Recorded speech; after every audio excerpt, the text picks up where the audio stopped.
Before we begin, if you enjoy relaxing content like this, consider subscribing and turning on notifications so you never miss a video. Now, get comfortable, take a deep breath, and let's drift off together. Tonight, we journey together into the depths of Hallownest, a fallen kingdom buried beneath the earth. As you settle in and close your eyes, let the melancholy tales of this ancient land wash over you like a gentle tide. There is no need to focus too intently on every word. Simply let the stories drift through your mind as you slowly descend into peaceful slumber. Hollow Knight, developed by Team Cherry and released in 2017, tells the story of a ruined bug kingdom and the countless tragedies that befell its inhabitants. Every corner of this underground world holds sorrow, every character carries the weight of loss, and every piece of lore reveals another layer of heartbreak. These are not invented tales, but the actual stories woven into the game's fabric by its creators. So breathe deeply, relax your body, and let us begin our descent into the beautiful sadness of Hallownest. Long ago, before the infection spread and the kingdom crumbled, Hallownest was a thriving civilization. The bugs who lived there were simple creatures, driven purely by instinct, until a being of immense power arrived.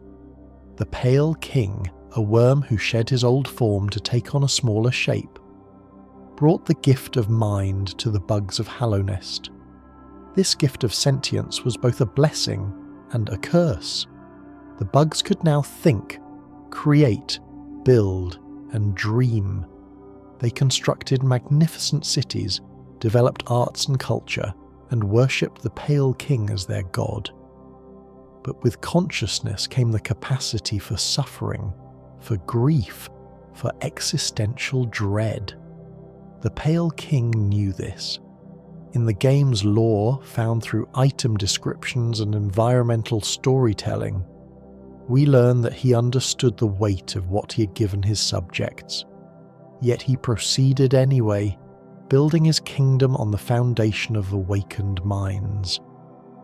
When the ancient light of the Radiance began to seep back into the dreams of his subjects, the Pale King faced an impossible choice. The Radiance was the old god of the moths, a being of pure light and instinct who had been forgotten when the bugs gained minds. But forgotten gods do not simply fade away. The Radiance festered in the collective unconscious, manifesting as a plague that drove bugs mad with orange infection. To combat this plague, the Pale King devised a terrible solution. He would create a vessel, a being of void with no mind to think, no will to break, no voice to cry suffering. This hollow creature would contain the Radiance, sealing away the infection forever. But creating such a being was not simple. The Pale King and the White Lady, his queen, produced countless offspring in the abyss, the deepest and darkest place in Hallownest. These children were born from void, given form and shape, then tested to see if they were truly hollow. The vast majority failed. They had thoughts, feelings, desires. They were not empty enough to contain a god, and so they were discarded, cast into the endless darkness of the abyss to die. If you explore the abyss in the game, you will find it filled with the broken shells of these failed vessels. Thousands upon thousands of them, each one a child of the Pale King, each one deemed imperfect and thrown away. The sheer scale of this graveyard is staggering. These were not experiments or constructs, they were children, born with the sole purpose of being tested and discarded. The Pale King's own words, found inscribed in the White Palace, reveal his mindset. No cost too great, no mind to think, no will to break, no voice to cry suffering. He repeated this mantra to justify the atrocities he committed. Every dead vessel in the abyss represents a child he sacrificed in pursuit of his perfect solution. Eventually, one vessel seemed to meet the criteria. This being, who would become known as the Hollow Knight, appeared to be truly empty. The Pale King took this child from the abyss and raised it as the solution to all of Hallownest's problems. But the Hollow Knight was not perfect. In one of the game's most heartbreaking memories, accessible through the Dream Nail, we see the moment everything went wrong. The Pale King was leading the Hollow Knight out of the abyss when the child looked back. In that moment, the Pale King reached out and took the Hollow Knight's hand. This simple gesture of affection, of fatherly love, was the fatal flaw. The Hollow Knight felt something in that moment. It developed an attachment, a bond, perhaps even love for its father. It would no longer truly hollow. The Pale King may have known this. Some interpretations of the lore suggest he realized his chosen vessel was imperfect, but proceeded anyway out of desperation. Others suggest he remained willfully ignorant, unable to face the truth that his grand plan was doomed from the start. Either way, the Hollow Knight was sealed in the Black Egg Temple, with the Radiance trapped inside it. For a time, this worked. The infection receded, and Hallownest enjoyed a period of peace. But the seal was never meant to hold forever, because the vessel containing it was never truly empty. To strengthen the seal on the Black Egg, 3 powerful bugs volunteered to enter an eternal sleep, binding their dreams to the temple's locks. These dreamers sacrificed their waking lives to keep Hallownest safe. Monomon the teacher was one of these dreamers. She was the head of the research facility in Fog Canyon, a brilliant scientist who sought to understand the nature of the infection and find alternative solutions. Her archives contain records of her desperate attempts to find another way, to spare the kingdom from the terrible cost of the Pale King's plan. In the end, she accepted that there was no other option. She agreed to become a dreamer, knowing she would never wake again. But Monomon did something remarkable before she slept. She left instructions for her assistant, Quirrel, to one day return and help break the seal. Monomon understood that the seal would eventually fail. She knew that someone would need to end the Hollow Knight's suffering and find a true solution to the infection. So she planned for her own death, entrusting Quirrel with the mask that would allow him to enter her dreams and end her eternal slumber. When you encounter Monomon in the game, she does not fight back. She accepts her fate peacefully, grateful that someone has finally come to release her from her endless dream. Quirrel, who has lost most of his memories but retained his loyalty to his teacher, helps you end her life.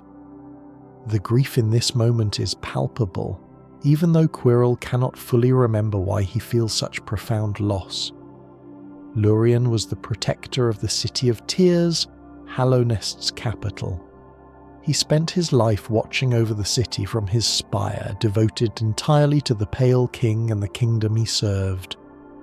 When the call came for dreamers, Lurien volunteered without hesitation. His loyalty was absolute. In his dreams, you find him still watching, still devoted, still waiting for a king who will never return. Lurien's tragedy is the tragedy of unwavering faith. He gave everything to a cause and a ruler, and in the end both abandoned him. The City of Tears, which Lurien loved so dearly, fell into ruin.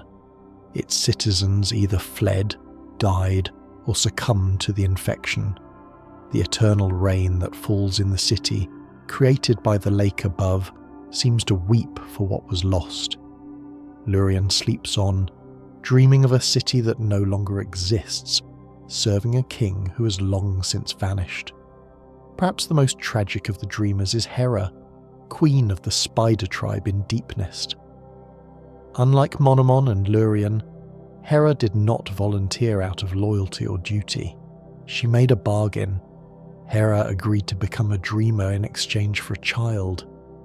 The Pale King, desperate for her cooperation, agreed to father a daughter with her.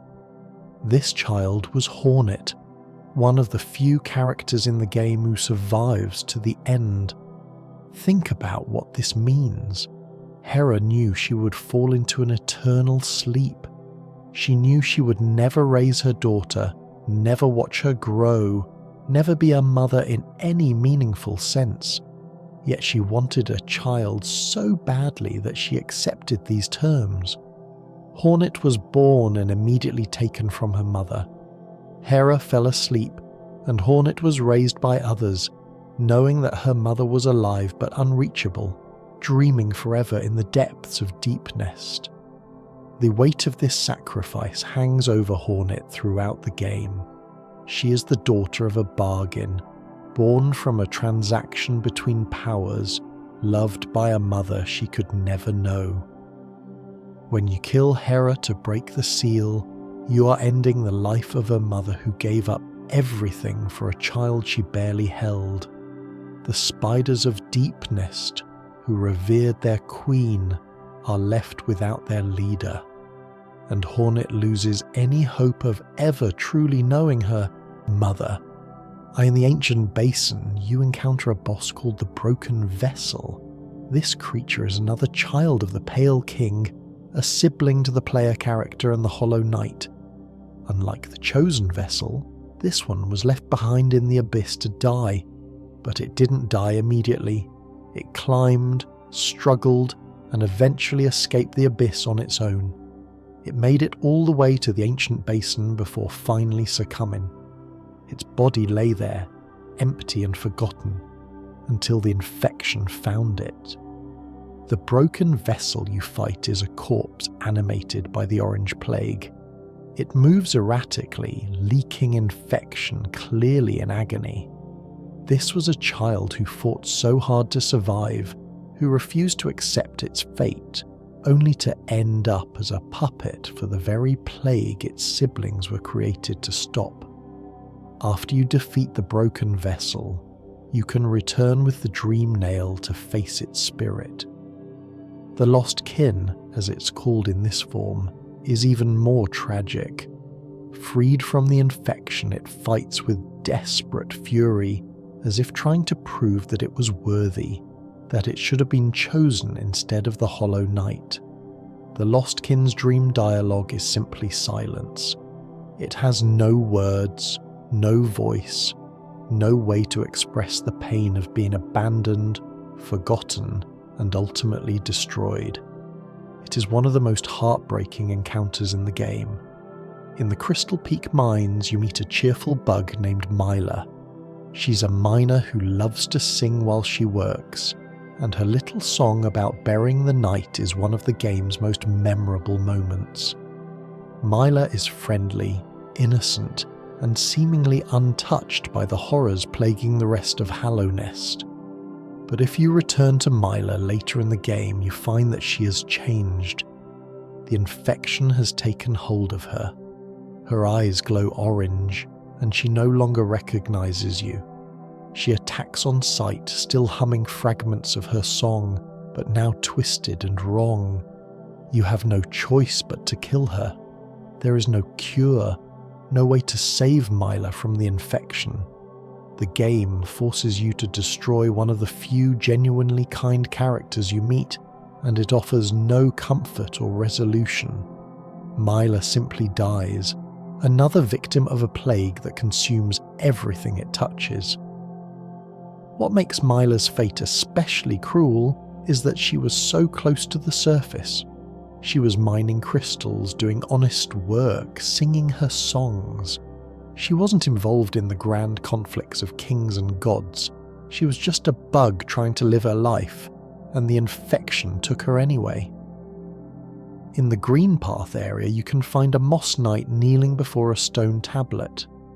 This is the Moss Prophet, a religious figure who preached about the coming of a higher being who would save the Moss tribe. The tragedy is that the higher being came, but it wasn't salvation. The Radiance's infection spread through Greenpath, turning the peaceful moss creatures into violent husks. The moss prophet's faith was rewarded with destruction. If you strike the moss prophet, it doesn't fight back. It simply dies, still kneeling, still faithful. Its belief in a saviour was so strong that it couldn't recognise the truth even as its people were consumed around it. The moss prophet represents the danger of blind faith, of waiting for salvation that will never come in the form you expect. In the City of Tears, you meet the nailsmith, a master craftsman who has dedicated his entire life to forging the perfect nail. He upgrades your weapon throughout the game, each improvement bringing him closer to his life's goal. When you finally bring him the materials for the pure nail, the ultimate weapon, he completes his masterwork, and then he asks you to kill him with it. The nailsmith has spent his whole existence working toward this single moment. Now that it's achieved, he feels he has no purpose left. He wants to die by the blade he created, to have his life's work be the instrument of his end. You can choose to honour his request or walk away. If you kill him, he thanks you with his dying breath, content that his life had meaning. If you spare him, he eventually finds his way to Nailmaster Sheo's home, where he discovers a new purpose in art and companionship. The nailsmith's story is sad regardless of the outcome.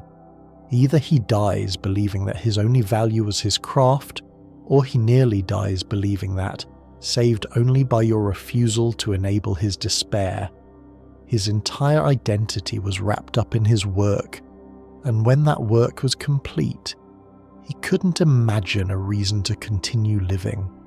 One of the game's most demanding quests involves the Grey Mourner, a mysterious figure found in the resting grounds. She asks you to deliver a delicate flower to a grave in the Queen's Gardens, a journey that requires crossing nearly the entire map without taking a single hit of damage. The flower is for her lover, known only as the Traitor's Child. This bug was a member of the Mantis tribe who fell in love with the Grey Mourner, an outsider. For this transgression, the Traitor's Child was killed by her own people. The Grey Mourner has been mourning ever since, unable to make the journey herself due to her frail condition. She waits in the resting grounds, consumed by grief, hoping someone will carry her final gift to her beloved's grave. When you finally complete this quest, placing the flower on the grave, the Grey Mourner's reaction is heartbreaking. She has been waiting so long, carrying so much pain, and now she can finally let go. The reward she gives you is almost irrelevant compared to the emotional weight of the moment. The Traitor's Child's grave is in a hidden corner of the Queen's Gardens, overgrown and forgotten.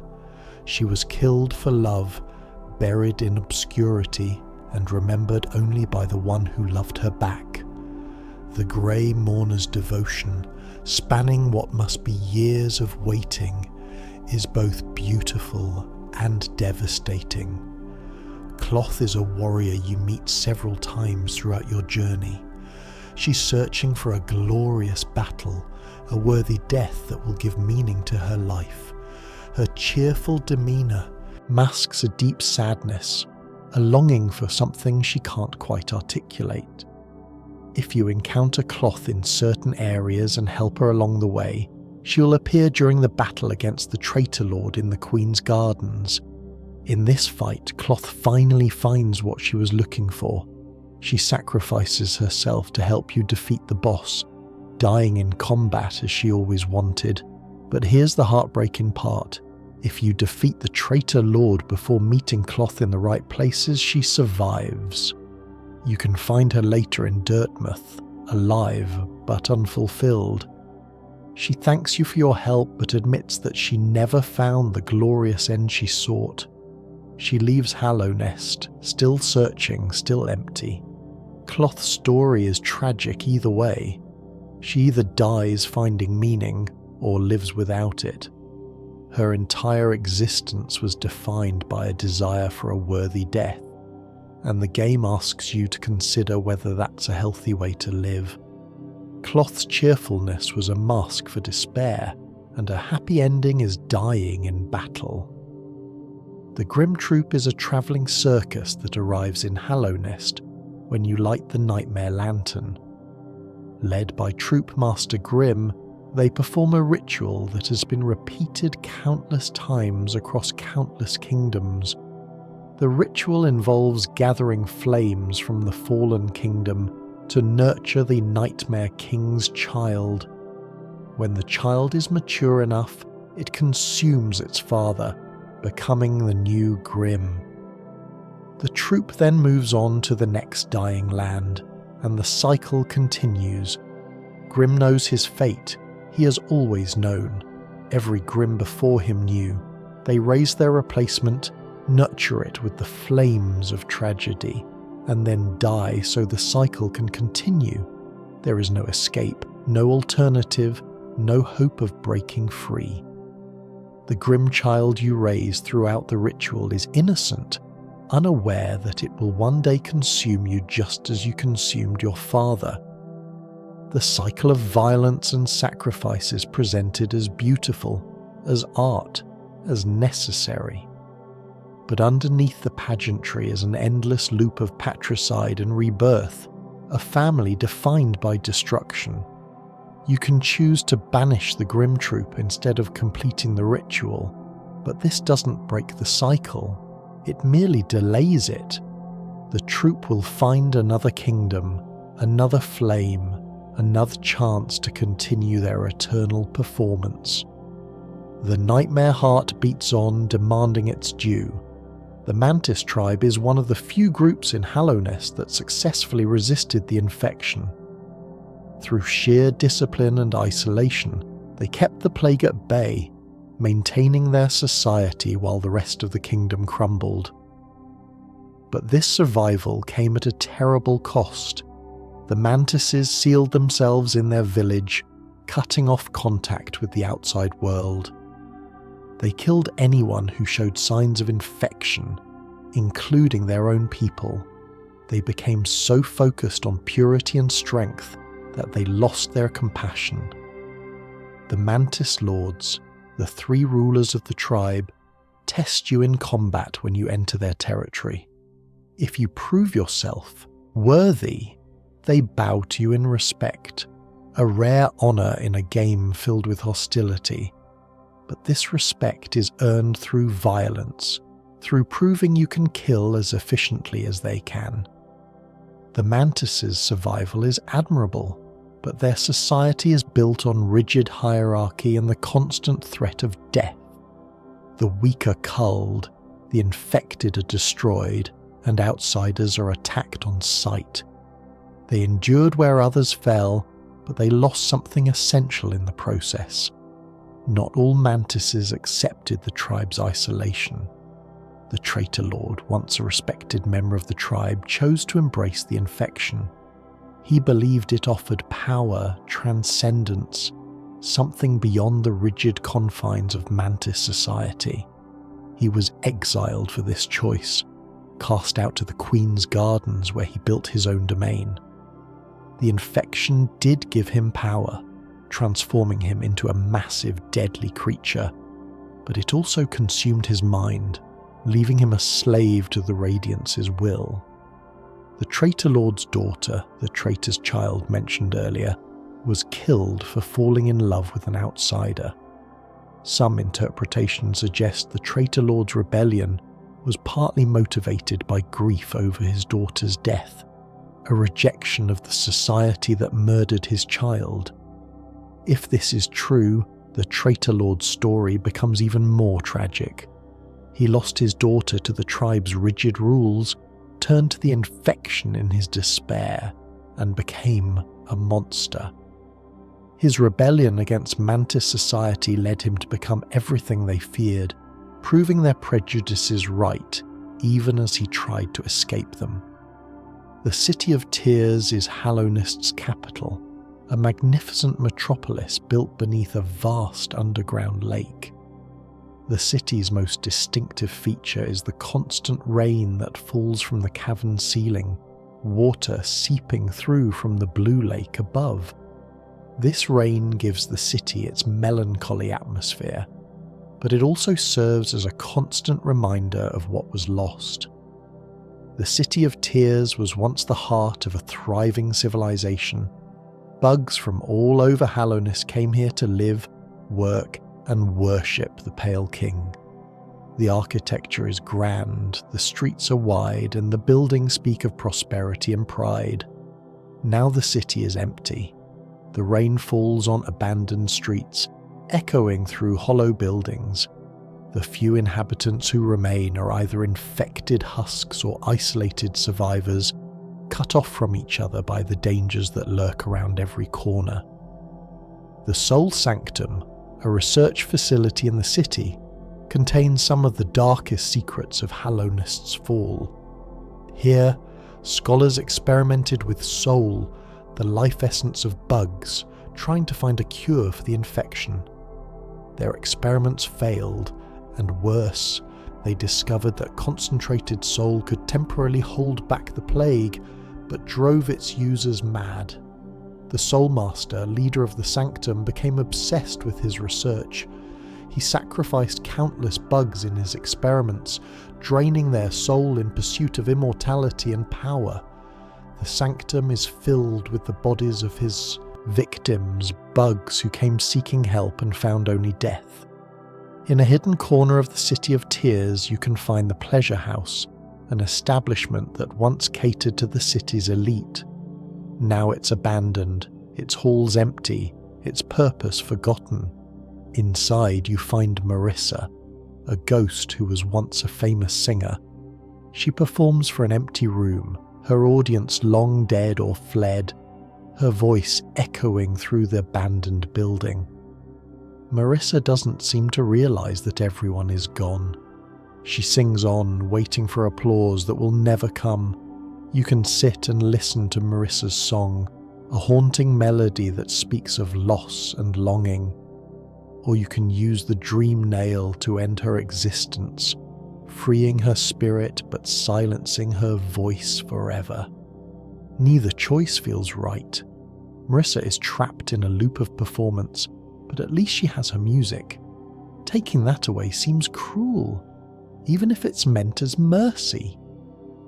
The Pleasure House represents the cultural achievements of Hallownest, the art and entertainment that flourished under the Pale King's rule. All of it is gone now, reduced to a ghost singing in an empty room. The city's pleasures have become its sorrows. At the heart of the City of Tears stands the Black Egg Temple, where the Hollow Knight has been imprisoned for countless years. The temple is sealed by the dreams of the three dreamers, accessible only to those who break those seals. Inside, you find the Hollow Knight in chains, still struggling against the Radiance after all this time. The infection leaks from its body, orange light seeping through cracks in its shell. It has been fighting this battle alone, in darkness, for longer than most bugs have been alive. When you enter the temple, the Hollow Knight breaks free of its chains and attacks you. But its movements are erratic, pained. It's not trying to kill you so much as it's trying to end its own suffering.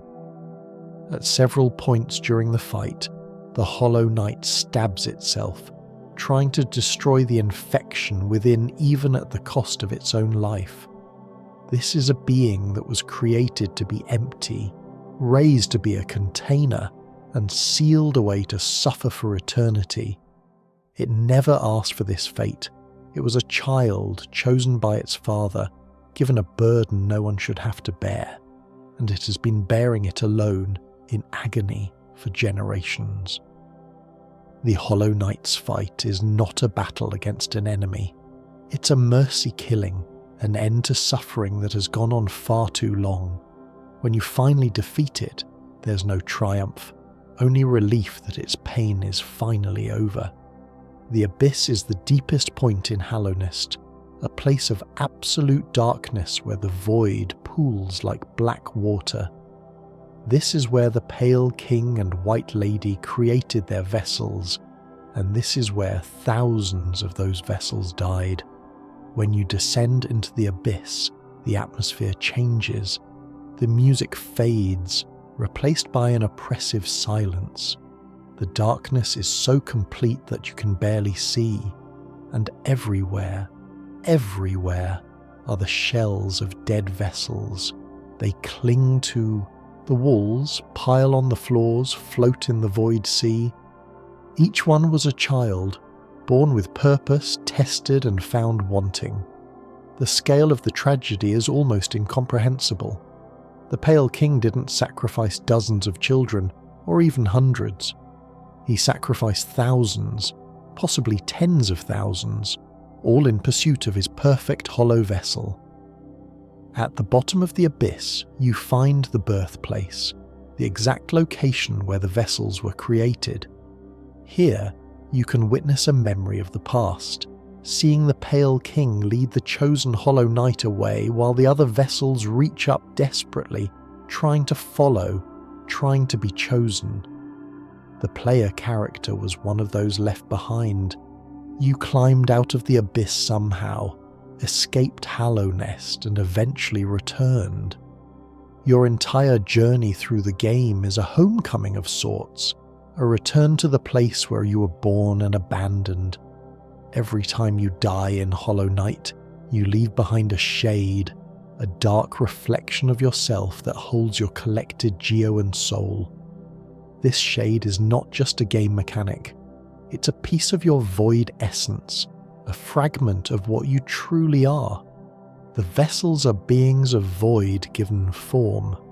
When they die, that void doesn't simply disappear, it lingers, waiting to be reclaimed. The shade represents the fundamental nature of the player character, empty, dark, and eternal.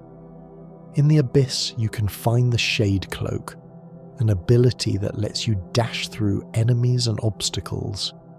This power comes from embracing your void nature, accepting what you are rather than fighting against it.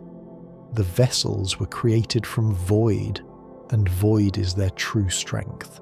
But void is also emptiness, absence, the opposite of life and light. The player character's power comes from being nothing, from having no self to corrupt or control. This is both a strength and a tragedy. You can defeat the Radiance because you're empty, but that emptiness means you can never truly live.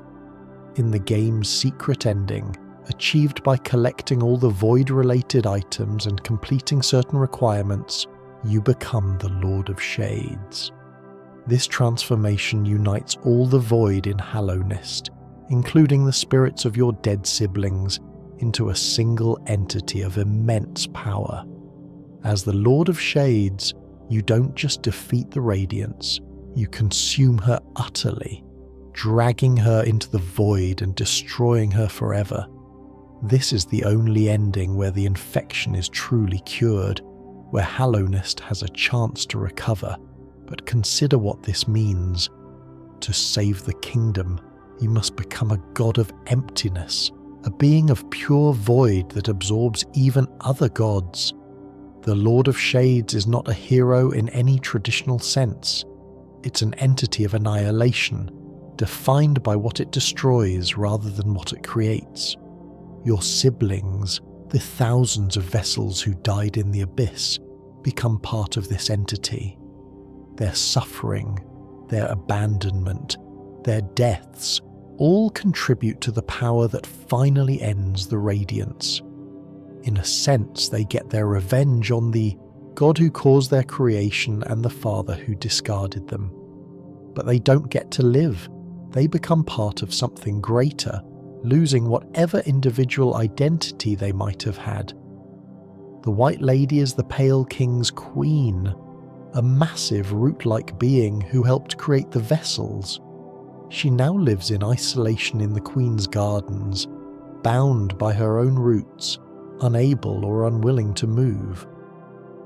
When you meet her, she speaks with profound sadness about what she and the Pale King did. She calls the vessels spawn, acknowledging them as her children while also distancing herself from them. She knows the horror of what they created, the thousands of lives sacrificed for a plan that ultimately failed. The White Lady gives you half of the King Soul charm, a relic of her bond with the Pale King. This charm, when combined with the other hour found in the White Palace, allows you to access the abyss and confront your origins. She helps you despite knowing that your journey may lead to more death, more sacrifice. Her isolation is self-imposed penance. She could leave the Queen's gardens, could try to rebuild or help the survivors of Hallownest. Instead, she stays rooted in place, surrounded by the overgrown remnants of her garden, waiting for an end that may never come. Throughout the game, you learn about the Pale King through the accounts of others and the remnants he left behind. But you never meet him.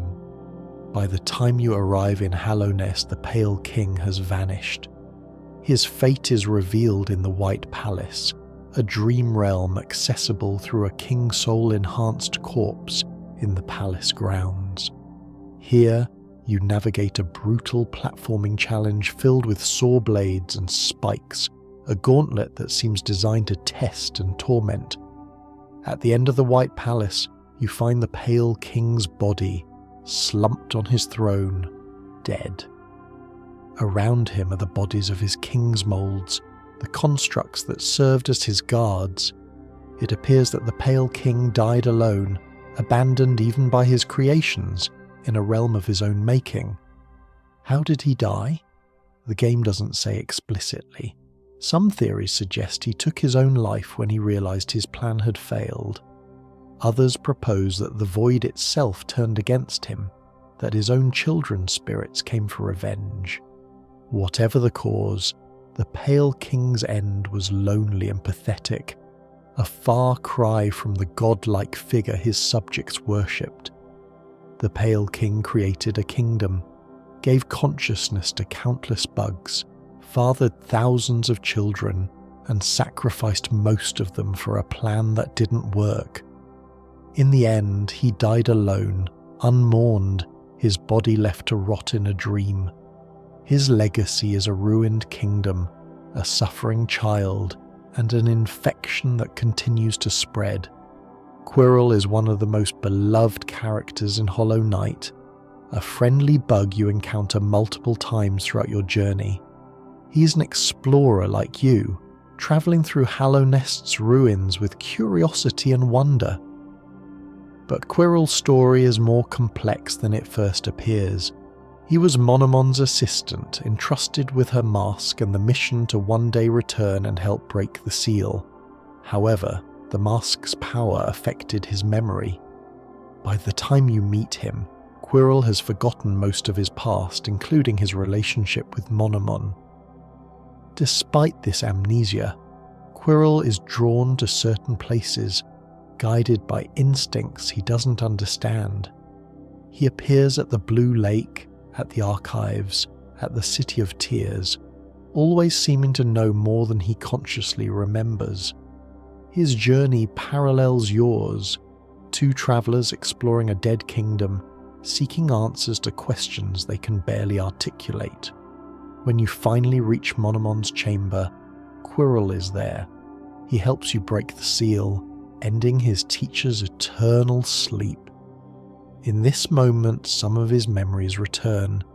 He remembers Monomon, remembers his purpose, remembers the weight of what he's done. After the events at the Archives, you can find Quirrel one last time at the Blue Lake.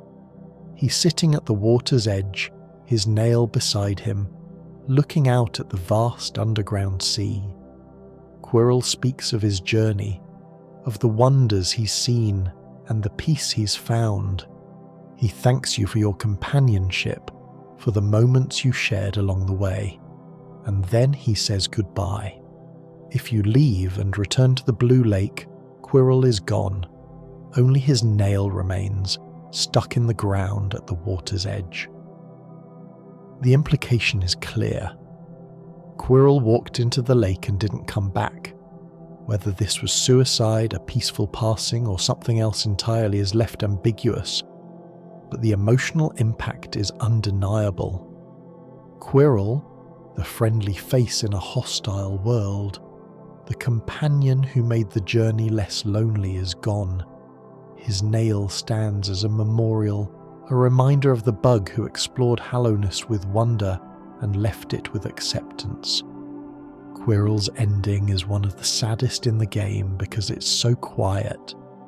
There's no boss fight, no dramatic confrontation, just a friend saying goodbye and disappearing into the water.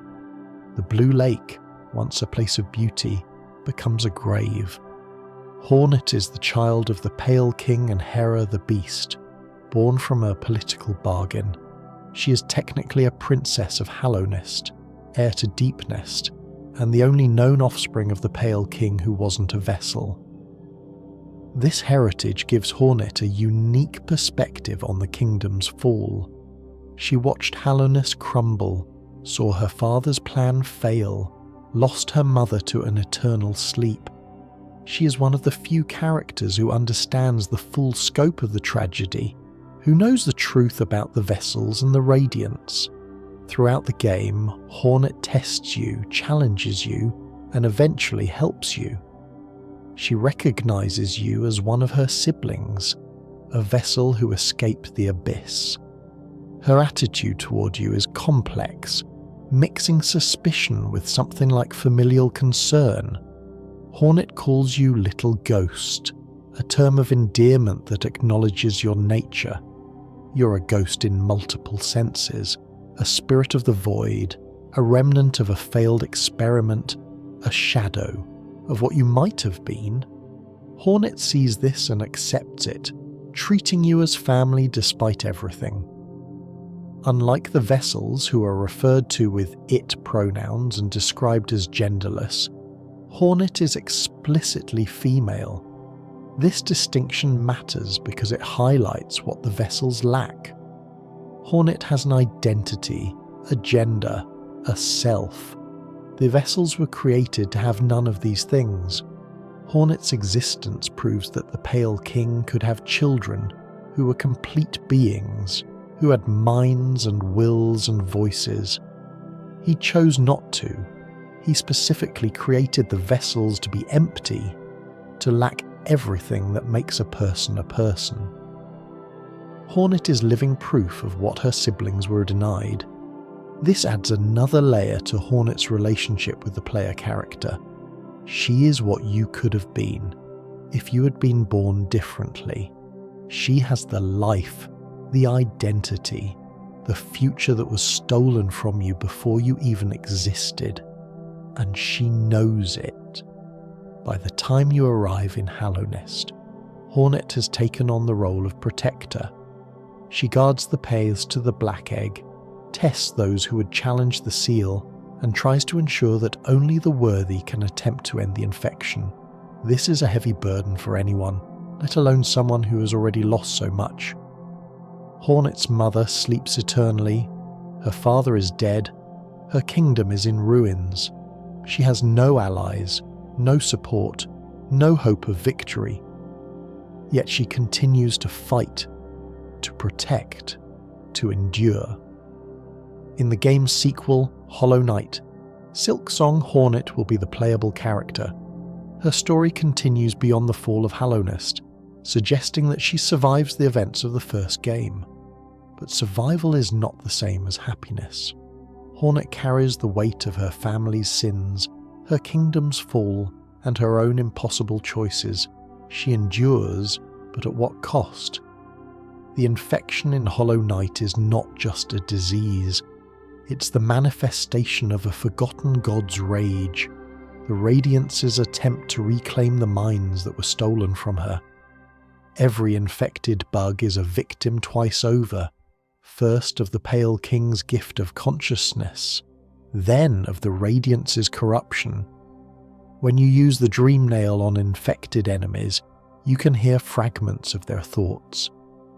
These are not the ravings of monsters, but the confused, pained expressions of bugs who don't understand what's happening to them. Light, rising.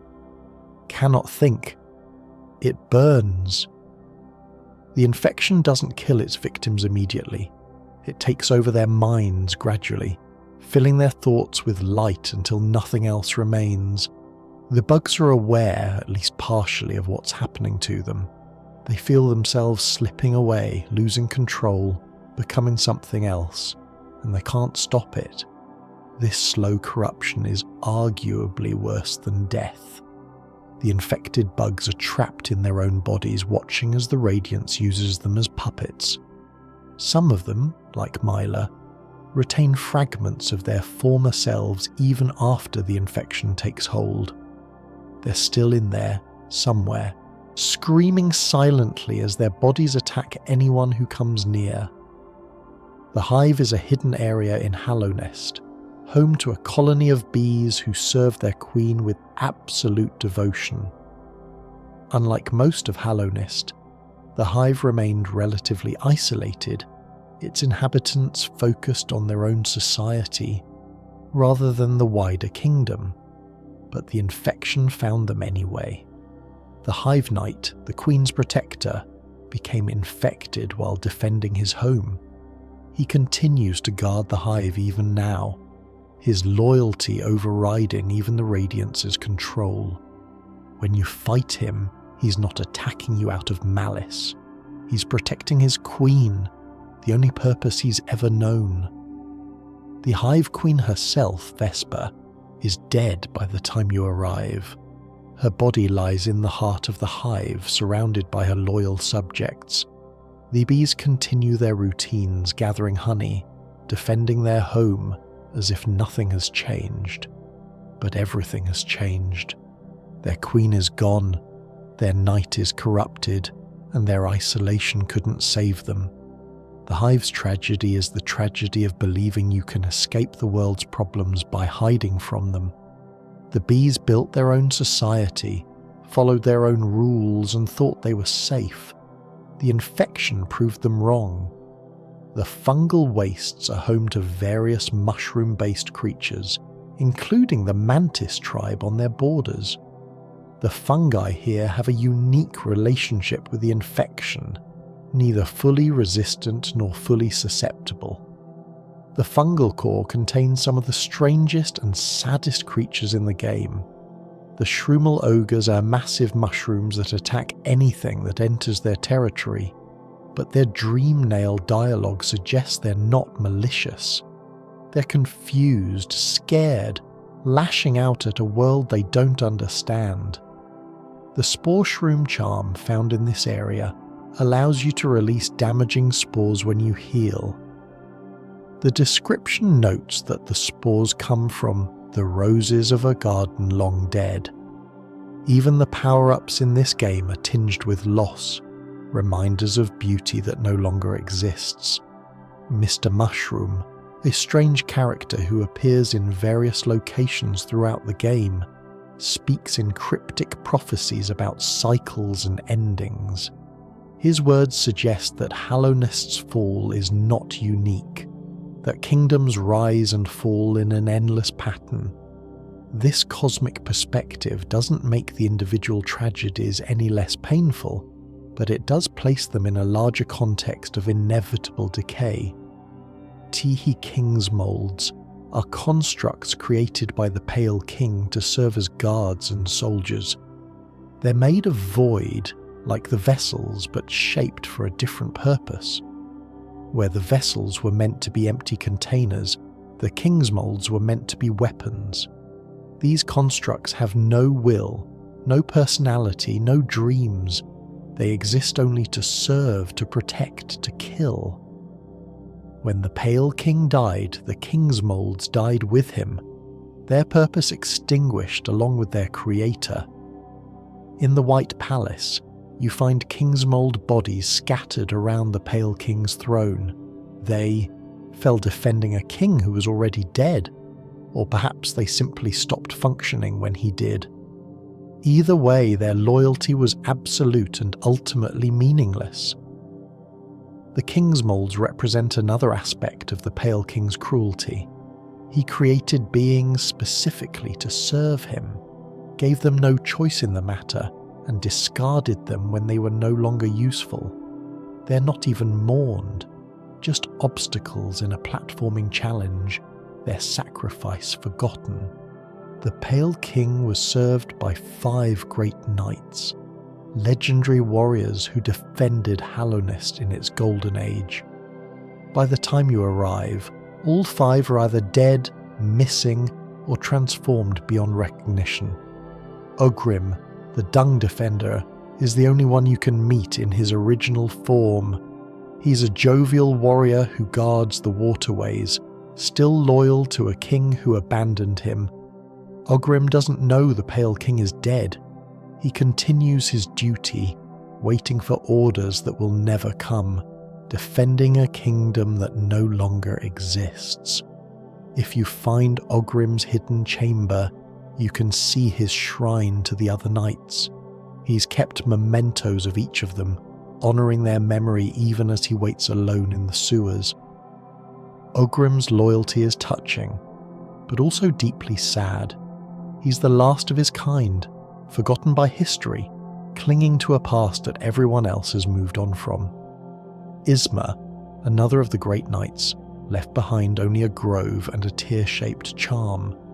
Zima, the Grey Mourner, abandoned her post for love and lost everything. Drya died defending the White Lady. Hegemon's armour was stolen by a maggot who now uses it to terrorise travellers. The 5 great knights were the best Hallownest had to offer, and the kingdom's fall destroyed them all. Their stories are scattered throughout the game, pieced together from item descriptions and environmental details. None of them got a happy ending. The Weavers were a tribe of spiders who lived in Deepnest, skilled in the art of creating silk and weaving dreams. They were allied with Hallownest, contributing their talents to the kingdom's glory. But when the infection came, the Weavers fled. They abandoned their home, their looms, their legacy, and escaped to another land. The Weaver's den in Deepnest is empty now, filled only with the remnants of their craft and the echoes of their departure. Hornet's cloak is made of Weaver silk, a gift from the tribe before they left. This connection to the Weavers is one of the few positive legacies in the game, a reminder that not everything in Hallownest ended in tragedy. But the Weavers' escape is also a kind of tragedy. They survived by abandoning their home, leaving behind everyone who couldn't flee. The empty dens and silent looms are monuments to a choice that saved some and doomed others. The Dreamnail allows you to enter the dreams of sleeping or dead creatures, accessing memories, fighting spirit versions of bosses, and uncovering hidden lore. This mechanic reveals that death in Hallownest is not always the end. The spirits you encounter in dreams are often trapped, unable to move on, bound by unfinished business or overwhelming emotion.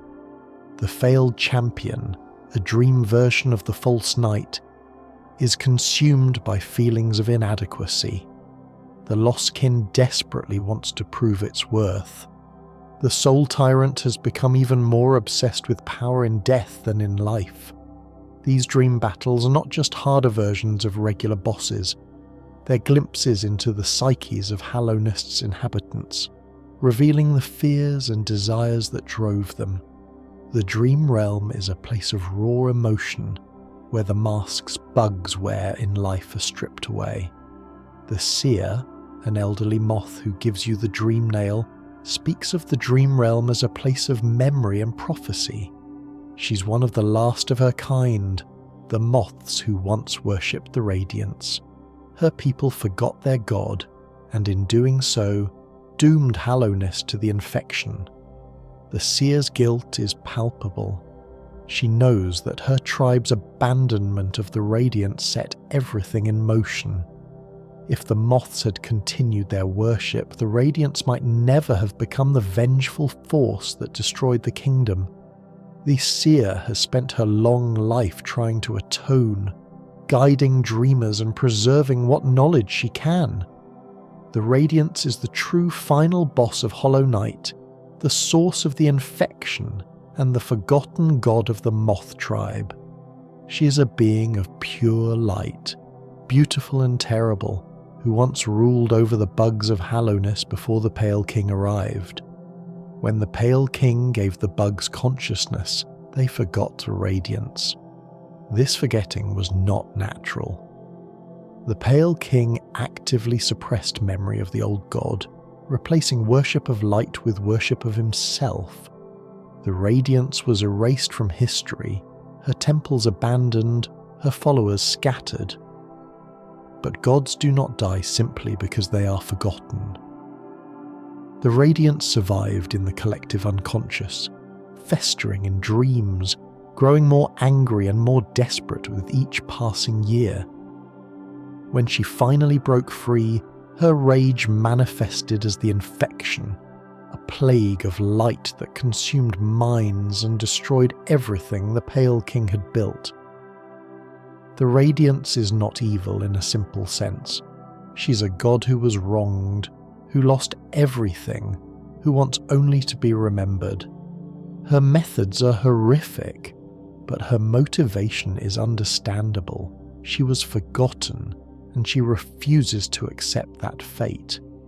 When you fight the Radiance, you're not fighting a monster, you're fighting the consequences of the Pale King's hubris, the inevitable result of trying to erase a god from existence. The Radiance is a victim as much as a villain, her tragedy intertwined with everyone else's. In the basic ending, you defeat the Hollow Knight and take its place as the vessel containing the Radiance. The cycle continues. You're sealed in the black egg, the infection is temporarily contained, and Hallownest gets a brief respite. But this ending solves nothing. You're not truly hollow either. Eventually you will crack, the infection will return, and another vessel will have to take your place.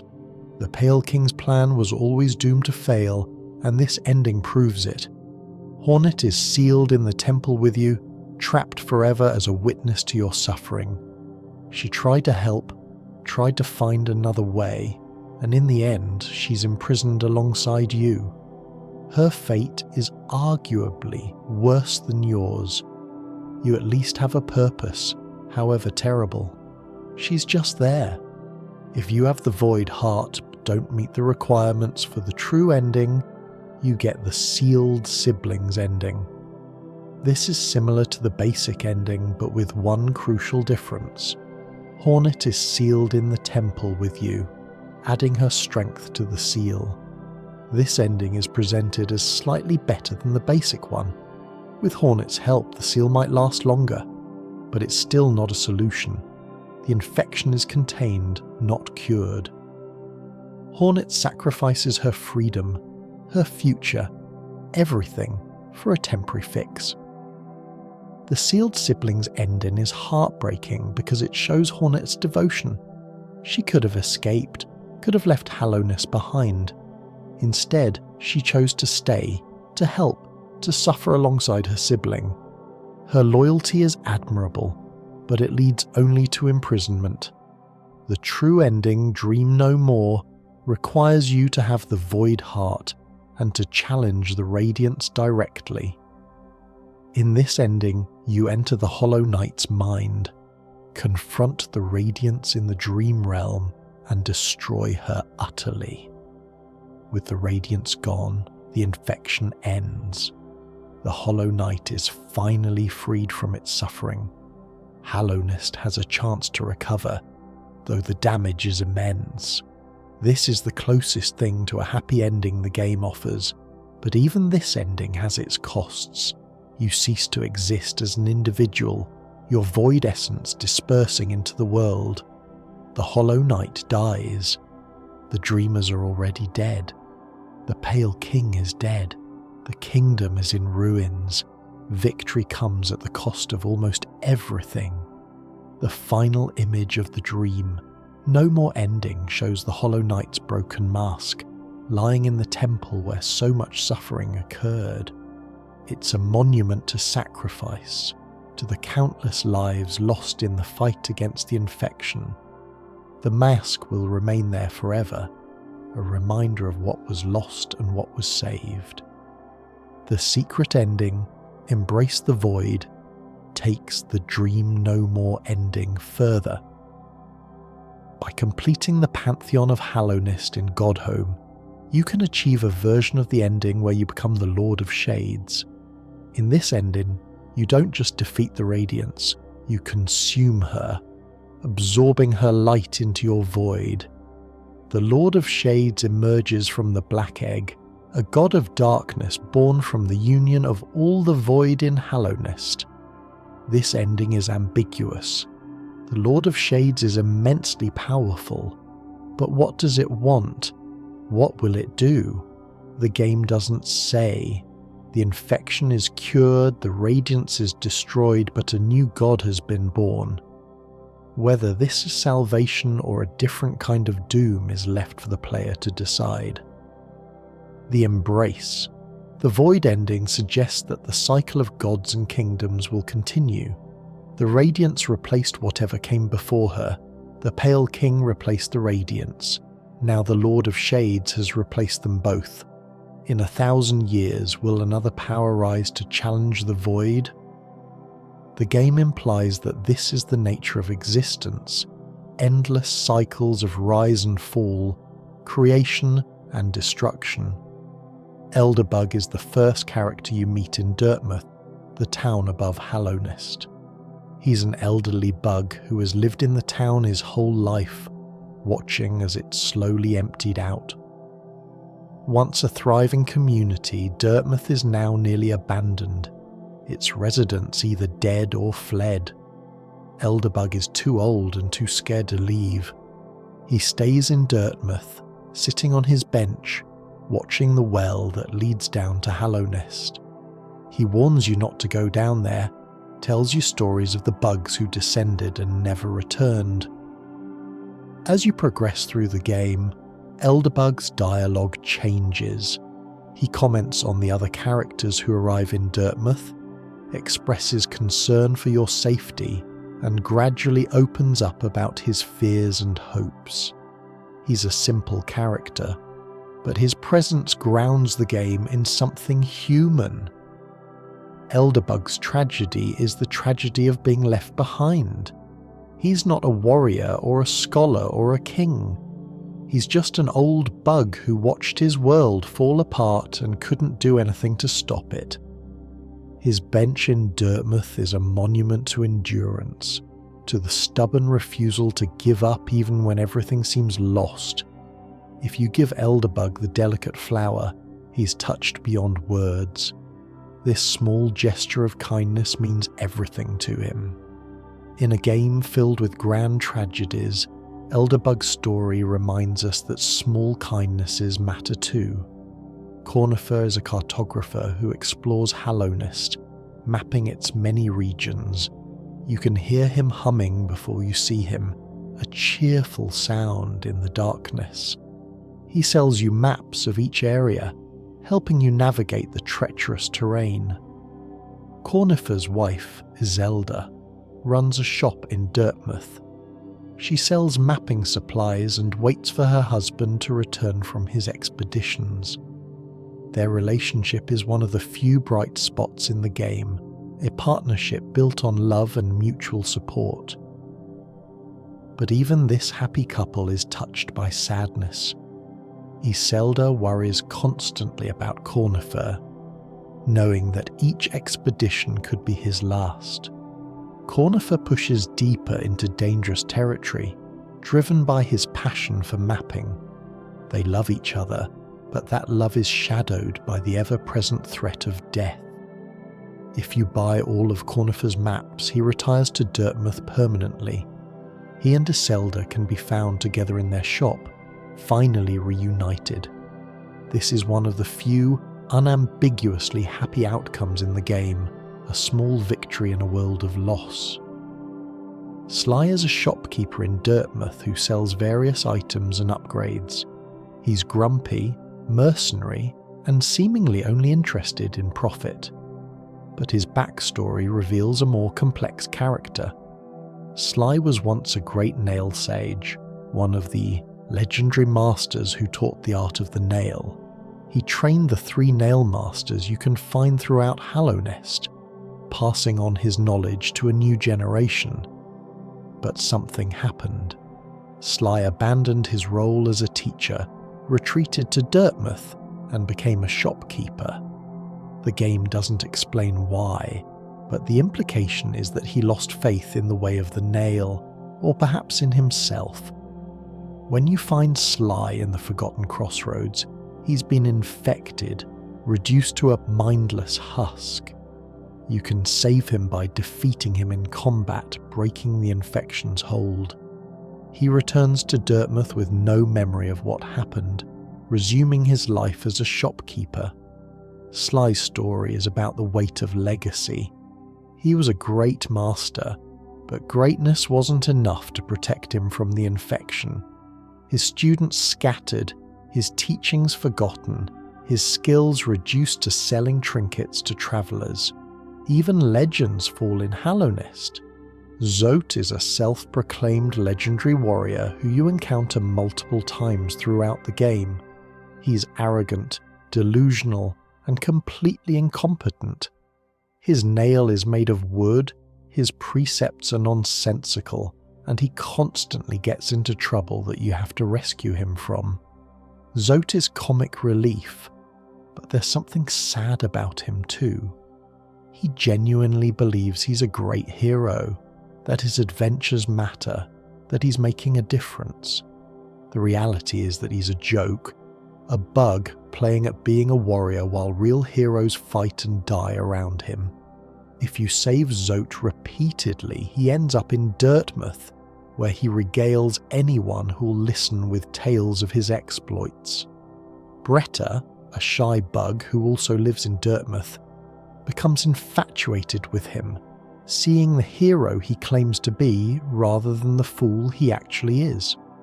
Zote's story takes a dark turn in the dream realm.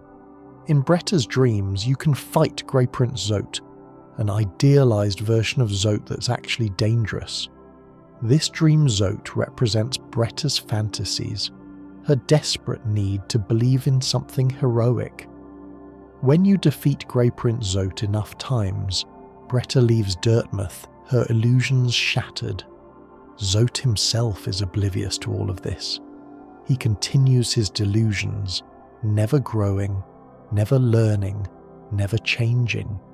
He's a cautionary tale about the dangers of self-deception, of believing your own hype.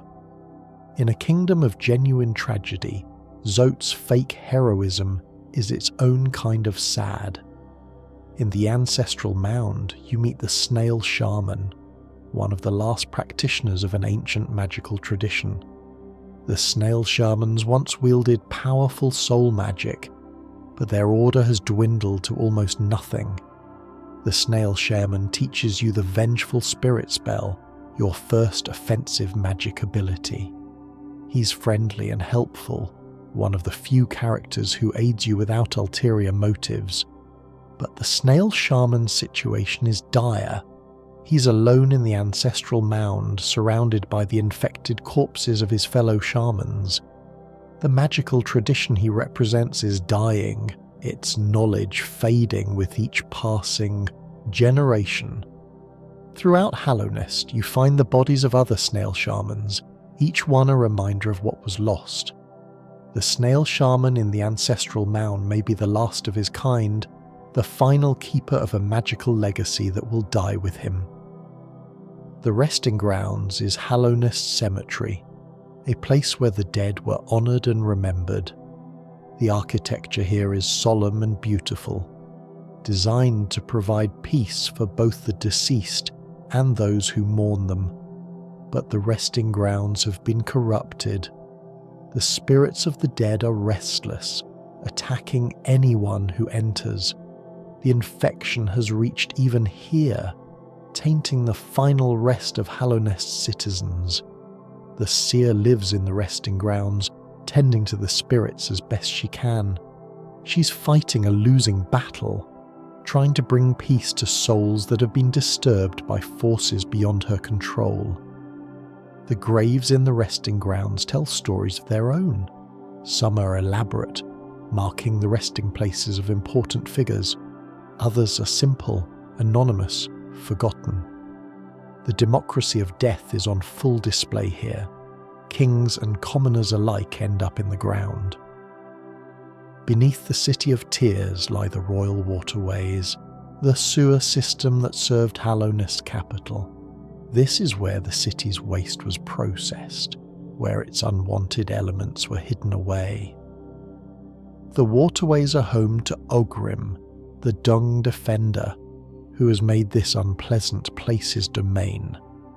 He guards the sewers with the same dedication he once showed the Pale King, finding honour in a duty that others would consider shameful. The waterways also contain Isma's Grove, a hidden garden where one of the great knights left her legacy. Isma's Tear, the charm you find here, allows you to swim through acid. It's a practical upgrade, but also a memorial to a knight who is otherwise forgotten.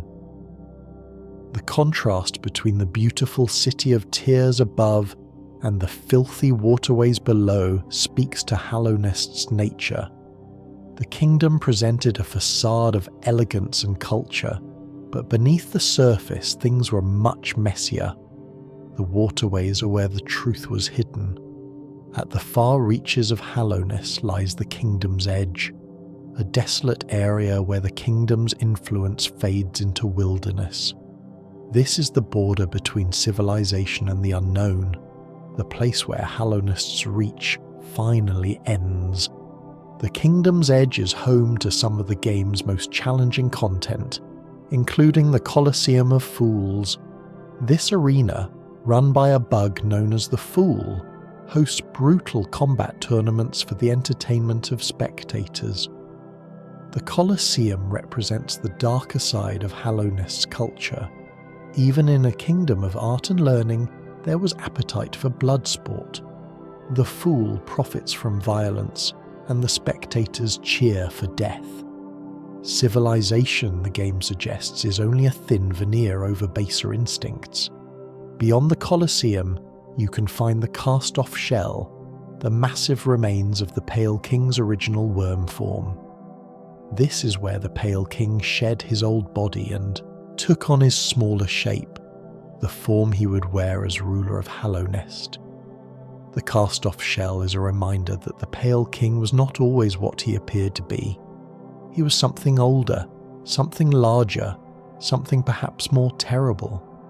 His transformation into a king was a choice, a deliberate decision to become something new. But you cannot truly escape what you were, and the shell remains as evidence of his true nature. Deepnest is the most hostile area in Hollow Knight, a dark and terrifying realm of spiders, parasites, and worse. This is where Hera the Beast ruled, where the Weavers once lived, where nightmares become reality. The atmosphere in Deepnest is oppressive, the music is unsettling, the enemies are relentless, and the environment itself seems designed to disorient and frighten. This is not a place for the faint of heart, but Deepnest is also home to some of the game's most poignant stories. The Weavers' abandoned den speak of a culture that fled rather than faced destruction. Hera's sleeping form reminds us of a mother who gave everything for a child she would never raise. The distant village, overrun by parasites, shows what happens when a community falls to forces beyond its control. Deepnest represents the fear of the unknown, the terror of what lurks in the dark. But it also represents resilience. The creatures here have survived where others perished. They've adapted to the darkness, made it their home. There's something admirable in that, even if the results are horrifying. The music of Hollow Knight, composed by Christopher Larkin, is essential to the game's emotional impact. Each area has its own theme, its own mood, its own way of conveying the sorrow that permeates Hallownest. The City of Tears theme is perhaps the most famous, a melancholy piano piece that perfectly captures the feeling of walking through a ruined metropolis. The rain, the empty streets, the faded grandeur, all of it is reflected in the music. The Green Path theme is more hopeful, suggesting life and growth, even in the midst of decay. But there's an undercurrent of sadness here too, a recognition that this beauty is fragile, that the infection could consume it at any moment. The Abyss has almost no music at all, just ambient sounds and oppressive silence. This absence is its own kind of statement, reflecting the void that fills this place, the emptiness that defines the vessels born here. The boss themes are intense and dramatic, but even they carry emotional weight. The Hollow Knight's theme is tragic, conveying the suffering of a being that never asked for its fate. The Radiance's theme is grand and terrible, the music of a god unleashing her fury on those who forgot her. Beyond the music, Hollow Knight's sound design contributes to its atmosphere of sorrow. The constant drip of water in the City of Tears, the howling wind in the Kingdom's Edge, the chittering of insects in Deepnest, all of these sounds create a world that feels alive and dying at the same time. The sound of the dream nail is particularly evocative, an ethereal chime that signals entry into the realm of memories and spirits.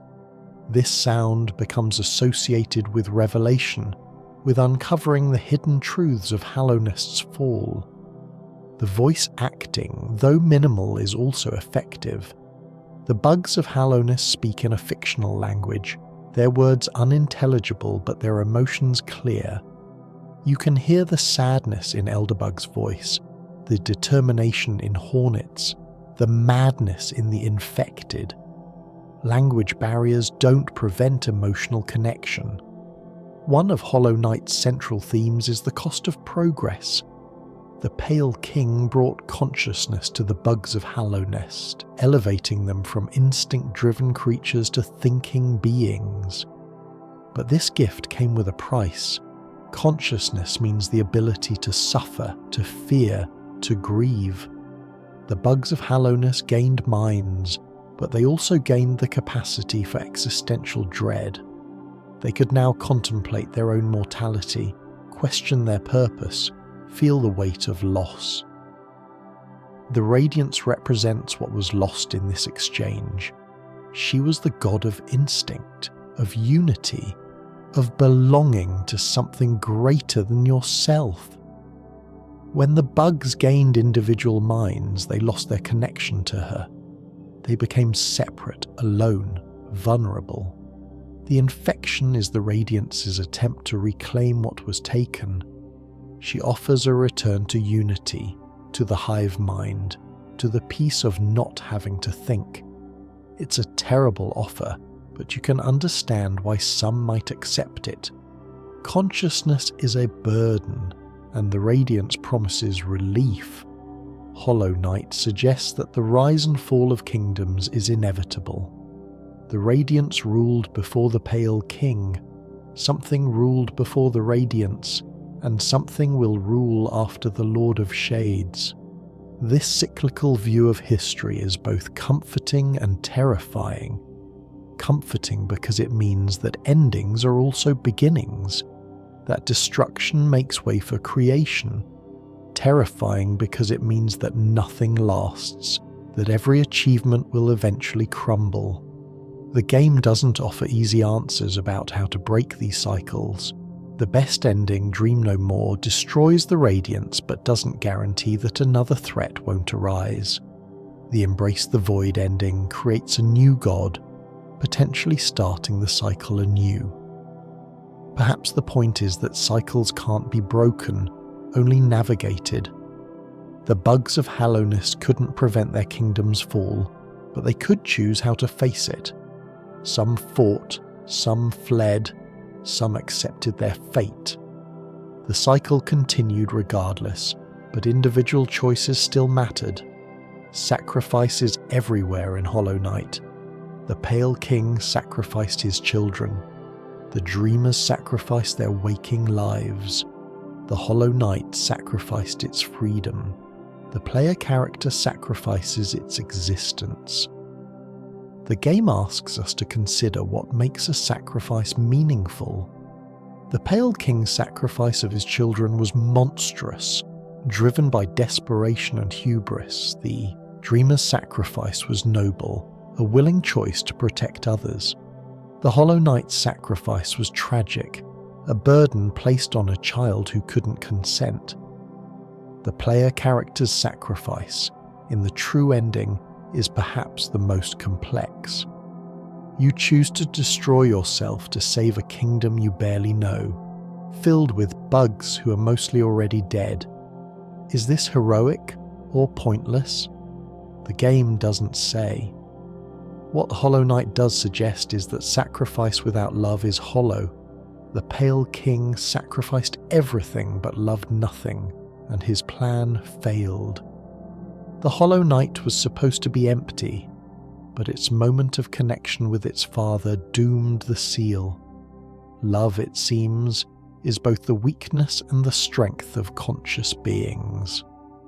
By the end of Hollow Knight, Hallownest is a ruin. The Pale King is dead, the Dreamers are dead. The Hollow Knight is dead or freed depending on the ending.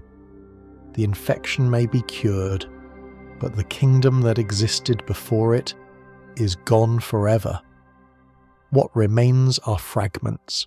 Elderbug in Dirtmouth, still sitting on his bench. Hornet, carrying on her mother's legacy. The few survivors scattered throughout the underground, trying to rebuild or simply endure. The physical structures of Hallownest remain as well. The City of Tears still stands, its buildings intact even if empty. The temples and archives and palaces are still there, monuments to a civilization that no longer exists.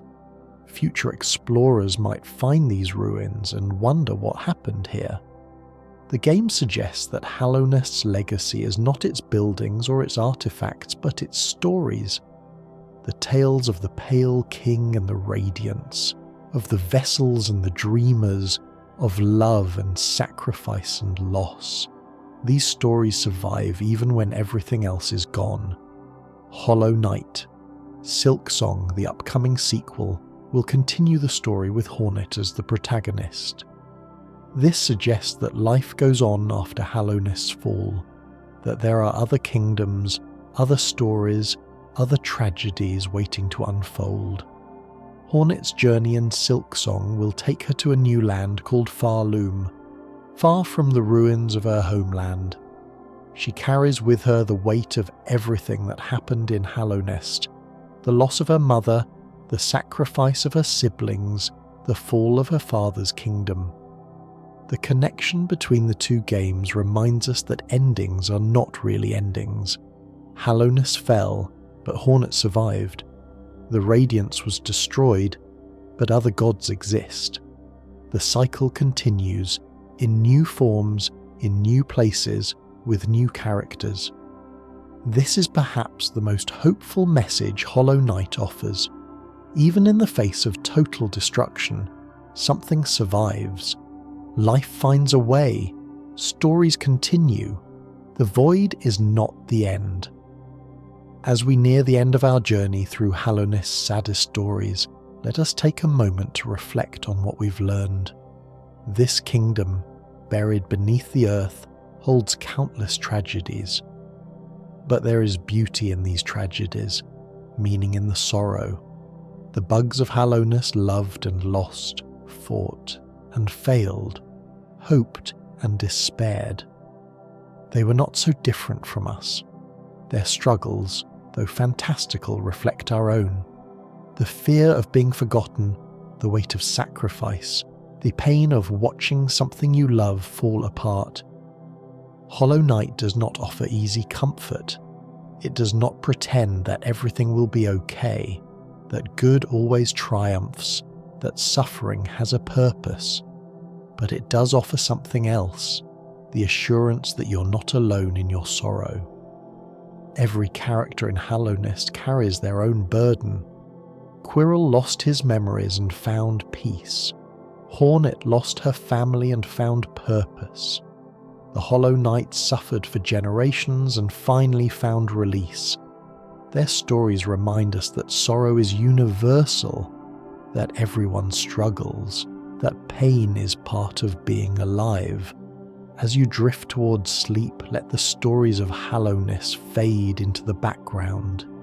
You don't need to remember every detail, every name, every tragedy. Let them wash over you like the eternal rain in the City of Tears, present but not demanding attention.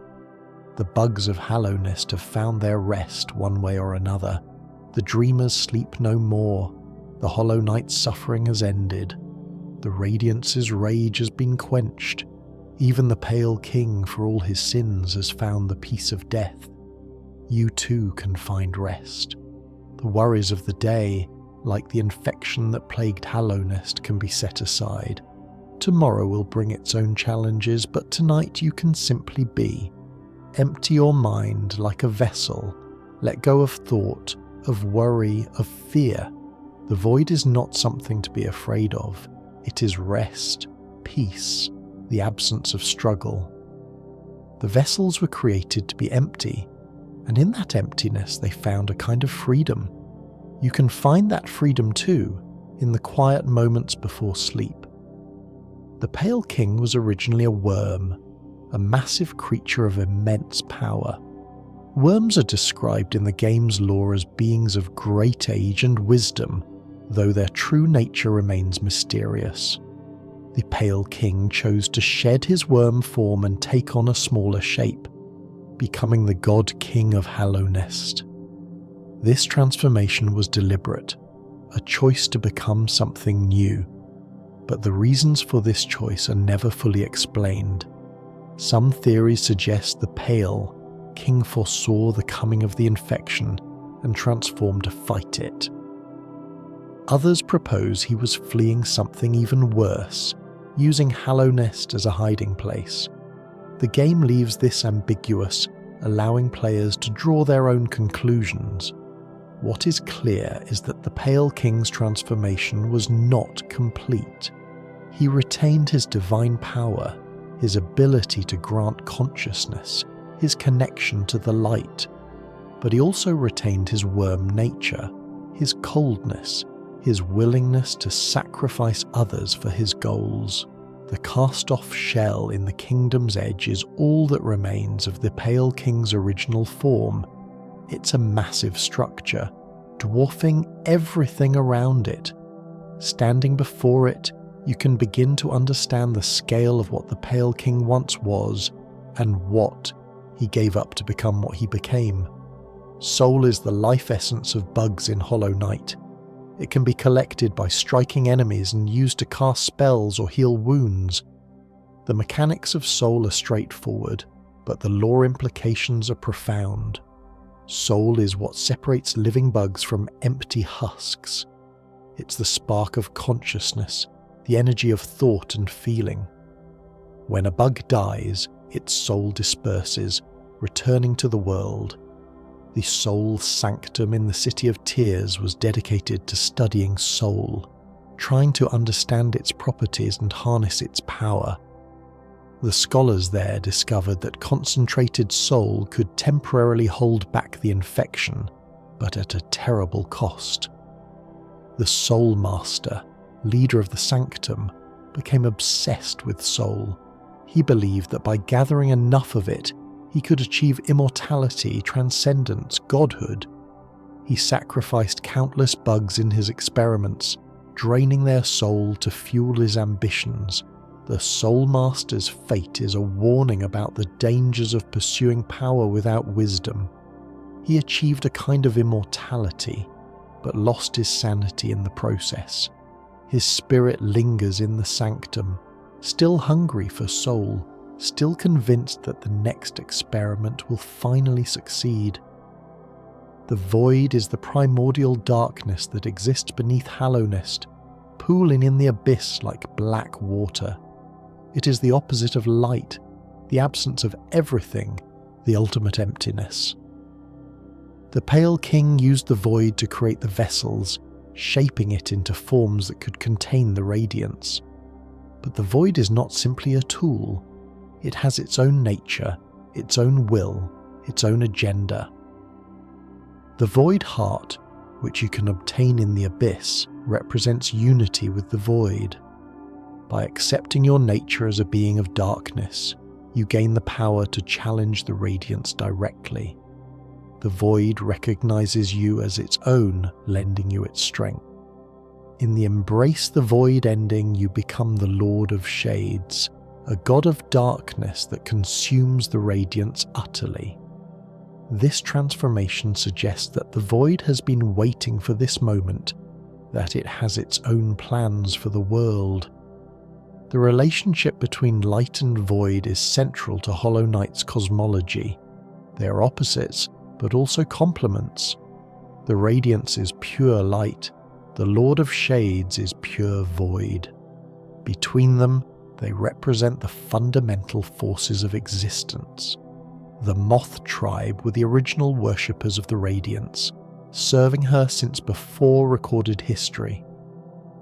They basked in her light, shared in her dreams, and knew no other way of life. When the Pale King arrived and offered consciousness, the Moths faced a choice. They could remain with the Radiance, continuing their ancient traditions, or they could accept the Pale King's gift and join his new kingdom. Most of the Moths chose the Pale King.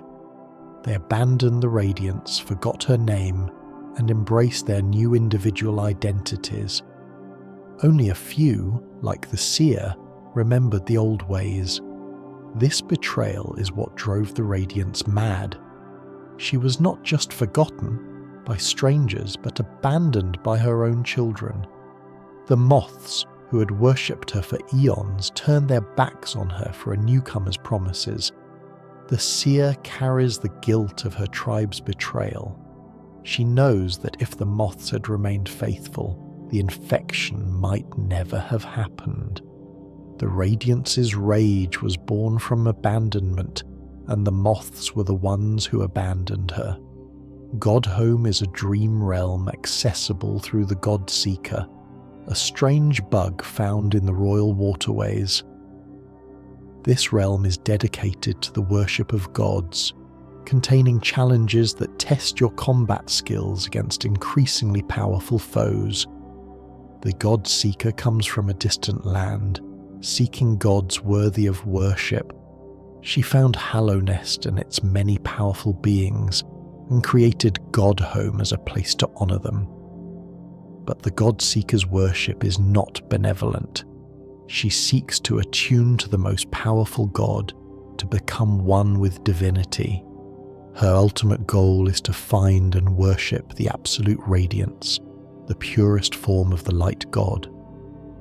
In the pantheon of Hallownest, the final challenge in Godhome, you face every boss in the game in sequence, culminating in a battle against the absolute radiance. This is the hardest content in Hollow Knight, a test of skill and endurance that few players complete. The Embrace the Void ending is only accessible through Godhome, suggesting that the path to becoming the Lord of Shades requires proving yourself against every god in Hallownest. Only by defeating them all can you claim the power of the Void. May your dreams be gentle, traveller.